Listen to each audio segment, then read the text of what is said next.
Alors, je m'appelle Cécile Pléchon, je suis coordinatrice d'édition pour Focus Entertainment, qui est donc un éditeur français spécialisé dans les jeux PC et consoles. Alors, je connais l'Engine de réputation depuis bien longtemps et j'interviens régulièrement dans les jurys de soutenance, que ce soit M2, et là c'est la deuxième année que je participe au jury de M1. Les soutenances de master, que ce soit M1 ou M2, pour nous en tant qu'éditeurs, c'est toujours très intéressant à voir. Alors on sait très bien que c'est des projets qui sont souvent encore un peu jeunes pour pouvoir être signés tout de suite et donner lieu à des contrats d'édition. Mais ça permet déjà de rencontrer les étudiants qui vont devenir des professionnels qu'on va revoir dans les studios les années suivantes. Et ça permet aussi de sentir un peu le pouls de l'industrie parce que c'est vraiment là qu'il y a la jeunesse, qu'il y a la créativité, qu'il y a l'envie de faire des choses différentes et nouvelles. Alors moi en tant que jury, j'essaye d'être à la fois constructive et honnête. C'est-à-dire que je ne veux pas juste dire « Ah c'est super, c'est très bien ».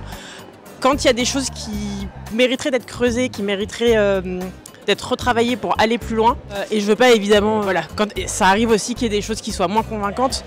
Mais l'idée c'est pas du tout de briser le moral des étudiants. Au contraire, c'est de leur donner l'énergie, les petits pointers, les trucs qui leur permettront d'atteindre quelque chose dont ils sont contents et quelque chose que le reste du monde, le public, trouvera chouette aussi.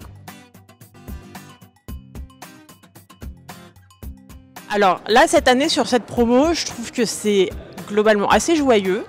Il y a beaucoup de choses qui sont vraiment positives. Je pense à Mia, qui est vraiment adorable. Je pense à un party game de Gecko. Il y a vraiment beaucoup de choses à la fois qui permettent de créer du lien entre les gens qui jouent ensemble quand c'est des jeux multijoueurs, qui donnent envie aussi parfois de sortir, une fois qu'on a terminé sa session de jeu, d'aller faire autre chose. Et mine de rien, le jeu vidéo c'est aussi une porte vers autre chose que le jeu vidéo.